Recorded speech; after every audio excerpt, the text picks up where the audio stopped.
ఆంధ్రప్రదేశ్ రాష్ట్రంలో పాలపొంగులా వచ్చిన కాంగ్రెస్ పార్టీ దాని నుంచి ఆవిర్భవించిన వైఎస్ఆర్సిపి ఉప పార్టీ అది త్వరలో జెండా పీకేయబోతుందని రాజకీయ విశ్లేషకులు భావిస్తున్నారు. ఎప్పుడైతే అత్యంత సన్నిహితుడైన మరి పార్టీ పెట్టడంలోనూ నిర్వహించడంలోనూ ప్రభుత్వ నిర్వహణలోనూ నంబర్ 2 స్థానంలో ఉన్న విజయసాయిరెడ్డి రాజ్యసభకు రాజీనామా చేసి ఆయన సన్యాసం పుచ్చుకొని ఇక నాకు రాజకీయాలు వద్దు, నేను ఎక్కడికో పోయి కర్ణాటకలోనే వ్యవసాయం చేసుకుంటానని చెప్తున్న తరుణంలో ఇక ఆ క్రమంలోనే ఒక్కొక్కరు జారుకుంటున్నారు, తప్పుకుంటున్నారు. అందరికీ అర్థమైపోయింది ఇది వైఎస్ఆర్సీపీ పార్టీ కొద్దిమంది నాయకుల ప్రాబల్యంతోనే నడుస్తున్న పార్టీ. ఎప్పుడైతే నాయకులు వెళ్ళిపోయారో ఇక పార్టీ ఉండదు, మనుగడ సాగించదు, జెండా పీకటమే. కొంతమంది జనసేన, బీజేపీ, తెలుగుదేశం పార్టీలో విశ్వ ప్రయత్నాలు చేస్తున్నారు రావాలని. కొద్దిమందికి ప్రవేశం లభిస్తూ ఉంది, కొంతమందికి వాళ్ళకి లభించదు. కొద్దిమందికి ఏ దారి లేకపోతే షర్మిలమ్మ దగ్గరికి వెళ్ళి కాంగ్రెస్ పార్టీలో చేరే అవకాశాలు కూడా కనపడుతున్నాయి. ఇటువంటి తరుణంలో విజయసాయిరెడ్డి రాజీనామా చేసిన కొద్ది నిమిషాల్లోనే అయోధ్య రామరెడ్డి రాజ్యసభ కూడా అసభ్యత్వానికి కూడా రాజీనామా చేస్తున్నాడు అని పుకార్లు షికారు చేసినాయి. అయితే ఆయనేమో నేను చేయబోను అని చెప్పినా ప్రస్తుతానికి ఆయన చేయకపోయినా ఏదో ఒక రోజు ఆయన వ్యాపారమే ముఖ్యం. ఆయన రాజకీయ నాయకుడు కాదు, ఆయన వ్యాపారవేత్త. కేవలం ఆంధ్ర తెలంగాణలోని రాష్ట్రాల్లోనే కాదు, దేశవ్యాప్తంగా కూడా ఆయన రామ్టెక్ అని ఒక సంస్థ నిర్వహిస్తూ ఆయన వ్యాపారమే ప్రధాన లక్ష్యంగా ముందుకు అడుగులు వేస్తాడు. ఇక ఇప్పుడు ప్రకాశం జిల్లా మీద ఈ ప్రజల దృష్టి పడింది. అక్కడ బాలినేని శ్రీనివాసరెడ్డి వాసు జగన్మోహన్ రెడ్డికి బంధువు, అత్యంత సన్నిహితుడు. ఆయన వైఎస్ఆర్సీపీ పార్టీని వీడి జనసేన పార్టీలో చేరాడు. ఇక రెండవ మంత్రిగా ఉన్న ఆ జిల్లాలో ఆదిమూలపు సురేష్. ఆదిమూలపు సురేష్ విశిష్టత ఏంటంటే ఈయన ఎస్సీ. ఈయన జగన్మోహన్ రెడ్డి నంబర్ 1 క్యాబినెట్లోనూ, రెండో క్యాబినెట్లో, మొదటి క్యాబినెట్లోనేమో విద్యాశాఖ మంత్రి, రెండవ క్యాబినెట్లోనేమో మున్సిపల్ పట్టణాభివృద్ధి శాఖ. అంటే పూర్తి సమయం 5 ఏళ్ల పాటు కొనసాగిన మంత్రి. ఈ ఆదిమూలపు సురేష్ అదిగో ఇదిగో వచ్చేస్తున్నాడు తెలుగుదేశం పార్టీలోకి అని చెప్పి సోషల్ మీడియాలోను, ప్రింట్ మీడియాలోను తెలుగుదేశం పార్టీలో ఎన్డీఏ కూటమిలో చర్చలు ప్రారంభమైనాయి. ఆదిమూలపు సురేష్ ఆయన ఒక ఉన్నతాధికారి. ఆయన చదువు BTech, national institute of technology, కర్ణాటకలో ఉండే సూరత్కల్లో ఆయన ఇంజనీరింగ్ చేశాడు. అంటే ప్రతిభ కలిగి విద్యార్థి, ఆల్ ఇండియా మెరిట్లో వచ్చిన విద్యార్థి. అదైన తర్వాత మామూలుగా ఇంజనీర్లు ఎవరు పిహెచ్డీ చేయరు. ఈ ఆదిమూలపు సురేష్ కంప్యూటర్ సైన్స్లో పిహెచ్డీ చేశాడు. పిహెచ్డీ చేసి యూపీఎస్సీ పరీక్షలు రాశాడు. యూపీఎస్సీ పరీక్షలు రాస్తే ఇండియన్ రైల్వే అకౌంట్ సర్వీస్ వచ్చింది, IRAS అంటారు. ఇండియన్ రైల్వే అకౌంట్ సర్వీస్లో అకౌంట్స్ ఆఫీసర్గా, చీఫ్ అకౌంట్స్ ఆఫీసర్గా పనిచేస్తూ సికింద్రాబాద్లో 2009 సంవత్సరానికి చీఫ్ అకౌంట్స్ ఆఫీసర్ అయ్యాడు. అంటే మొత్తం ఈ అకౌంట్స్ విభాగానికి రైల్వే, సౌత్ సెంట్రల్ రైల్వే జోన్కి ప్రధాన అధికారి. అసలు వీళ్ళ సొంత ప్రాంతం మార్కాపురంలో శామ్యూల్ జార్జి తండ్రి, తల్లి తెరిసమ్మ. తండ్రి విద్యాసంస్థలు ప్రారంభించడం మొదలుపెట్టాడు.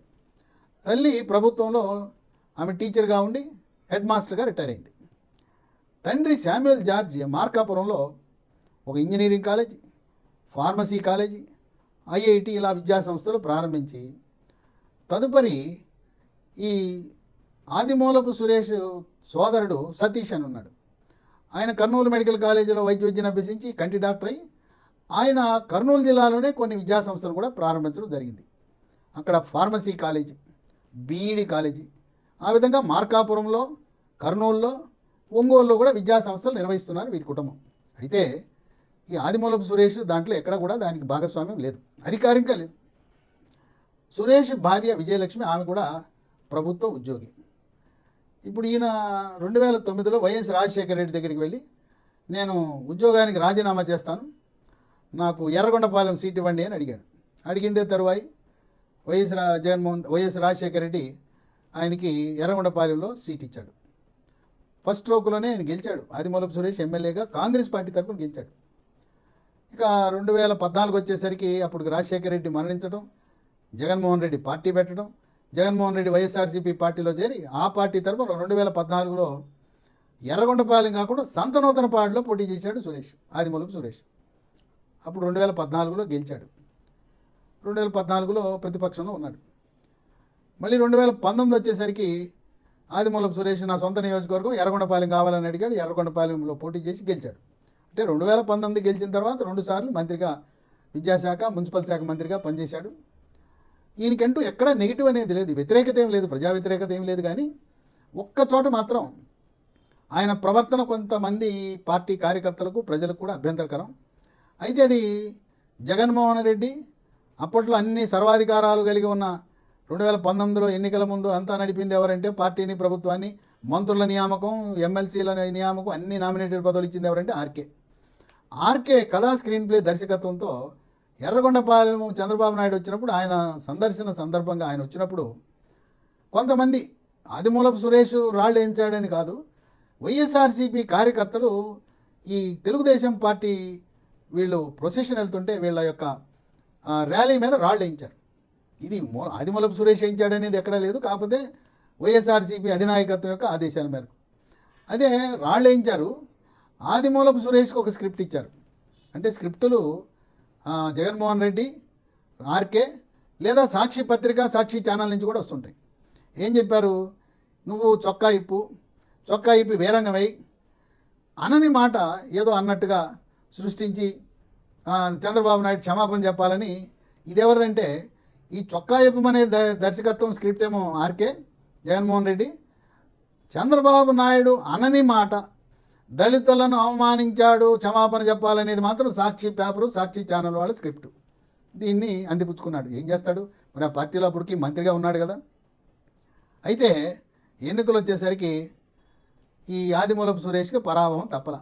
ఎందుకంటే ఆర్కేని ప్రసన్నం చేసుకోకపోతే పుట్టగతులు ఉండవు. రెండవసారి మంత్రివర్గం మొత్తం కూర్పు చేసింది ఎవరంటే ఆర్కే రామకృష్ణారెడ్డి. మరి ఎమ్మెల్సీ పదవులు ఇచ్చింది ఎవరంటే, అసలు ఒక్కరోజు కూడా పార్టీలో లేని వాళ్ళకి ఎమ్మెల్సీ పదవి ఇచ్చాడు. ఉమ్మడి కృష్ణా జిల్లాలో, ఇప్పుడు ప్రస్తుతం ఏలూరు జిల్లా ఉండే కైకలూరులో జయమంగళ వెంకటరమణ, ఆయన తెలుగుదేశం పార్టీలో ఉంటే ఆయన తీసుకొచ్చి ఎమ్మెల్సీ ఇచ్చేశారు. అట్లా చాలామందికి చేశారు, చాలా తప్పులు చేశారు. కనుక ఆర్కే ఆయన ఇచ్చిన సలహా మేరకు ఆదిమూలపు సురేష్ మరి ఆడాలి కదా. మరి వాళ్ళ మాటలు వినకపోతే ఆయన మంత్రివర్గంగా కొనసాగలేడు కదా. ఈయన తీసుకుపోయి ఆర్కేతో ఉన్న కెమిస్ట్రీ కుదరలా. ఇక ఏదో ఆయన చెప్పింది ఏదో ఈయన చేయనట్టున్నాడు. అందుకే ఆదిమూలపు సురేష్ను ఓడించాలనే సంకల్పంతోనే ఎర్రగొండపాలెంలో ఉంటే ఆదిమూలపు సురేష్ గెలుస్తాడు. ఆయన తీసుకెళ్ళి కొండపిలో పెట్టాడు. కొండపిలో అక్కడ డాక్టర్ బాల వీరాంజనేయ స్వామి, ఆ బాల వీరాంజనేయ స్వామి ఎదురుగాలిలో కూడా 2019-24 మధ్యలో గెలిచాడు. ఆ నియోజకవర్గంలో ఎట్టి పరిస్థితుల్లో కూడా ఆదిమూలపు సురేష్ గెలవడు కాక.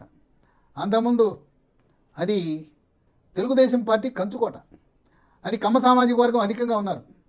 ఆ పేరుకే ఎస్సీ రిజర్వేషన్ అయినా కమ్మ సామాజిక వర్గం ఆధిపత్యం, వాళ్ళే నడిపిస్తారు, వాళ్ళే గెలిపిస్తారు. అందువల్ల అక్కడ పంపించి ఓడగొట్టాలి, ఓడగొట్టేస్తే మళ్ళీ జగన్ ముఖ్యమంత్రి అయితే మూడోసారి మంత్రివర్గంలోకి లేకుండా చేయొచ్చని ఆలోచన పెట్టాడు.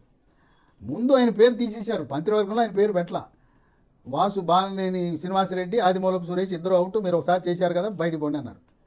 అయితే అక్కడ సామాజిక సమీకరణలో ఎస్సీ సామాజిక వర్గంలో మానవాధిక దాంట్లో ఆ వ్యవహారంలో తేడా వచ్చి ఆదిమూలపు సురేష్ని తప్పనిసరిగా తీసుకోవాల్సిన పరిస్థితి ఏర్పడింది. అందువల్ల జగన్మోహన్ రెడ్డి ఆ సామాజిక సమీకరణ కోసం ఆదిమూలపు సురేష్ని రెండోసారి తీసుకున్నాడు. ఈ విషయం మీద వాసు, బాలినేని శ్రీనివాసరెడ్డి అలిగాడు, తీసేసి ఇద్దరిని తీసేయండి, పెడితే ఇద్దరిని పెట్టండి, నన్ను ఎందుకు పీకేశారు, ఆయన ఎందుకు పెట్టారని ఆయన జగన్మోహన్ రెడ్డి దగ్గరికి వెళ్ళి ప్రశ్నించాడు. అప్పుడు చెప్పాడు జగన్మోహన్ రెడ్డి, మాకేదో ఎస్సీలో మాదిగానే ఉంటుంది, ఆ సమతుల్యత పాటించకపోతే మేము ఉండలేము రాజకీయంలో, అందువల్ల అయింది. వాసు, నువ్వు కొంచెం శాంతించు, ఆదిమూలపు సురేష్ని కేవలం ఎస్సీ అవటం వల్ల ఆ సామాజిక సమతుల్యత కోసం పెట్టుకున్నాను అని చెప్పి ఆయన్ని శాంతింపజేశాడు.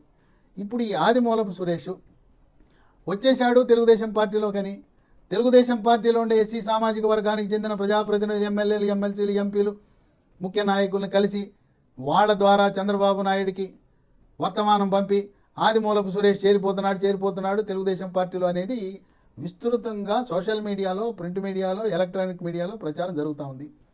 మరి ఆదిమూలపు సురేష్ అయితే వ్యక్తిగతంగా విద్యాధికుడు, మంచి వ్యక్తి, తండ్రి విద్యాధికుడు, తల్లి రిటైర్డ్ హెడ్ మాస్టరు, సోదరుడు కంటి డాక్టరు, సోదరుడు భార్య కూడా డాక్టరు. కనుక కుటుంబం అంతా కూడా పద్ధతి గల కుటుంబం. సరే, ఆ రోజు తప్పనిసరి పరిస్థితుల్లో చంద్రబాబు నాయుడు ఎర్రగొండపాలెము ఆయన సందర్శన సమయంలో ఆదిమూలపు సురేష్ చొక్కా ఇప్పుకోవడం తప్పే. ఆ రోజున రాళ్ళు వేయించారు. ఆ రాళ్ళు వేయించింది ఈయన కాదు కదా, ఎవరో వేయించారు. అక్కడ ఉన్నారు నాయకులు ఉన్నారు కదా, ఆర్కే డైరెక్షన్లో ఏముంది, రాళ్ళు వేశారు. ఇవన్నీ జరిగిన తప్పులే.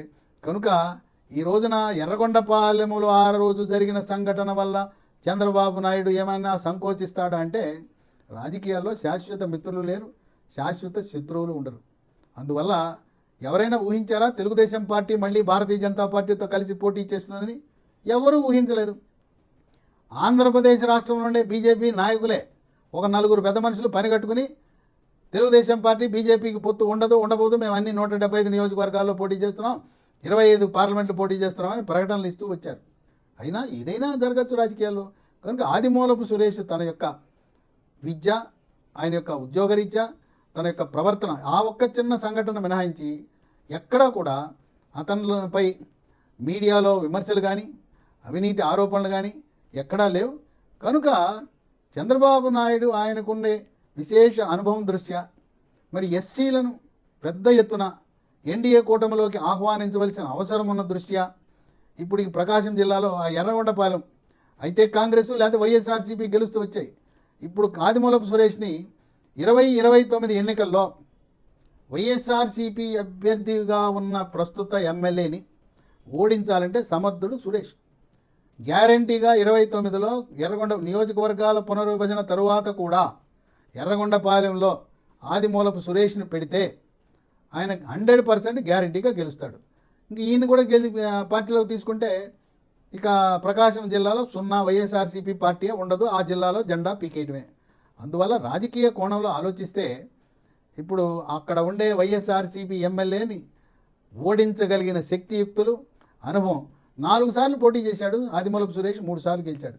ఆ 4వసారి కూడా కుట్రపూరితంగా నన్ను ఓడించాలనే కొండెప్పి పంపించారనే ఆయనకి ఒళ్ళు మండుతూ ఉంది, కడుపు మండుతూ ఉంది, బయట పట్టం లేదు.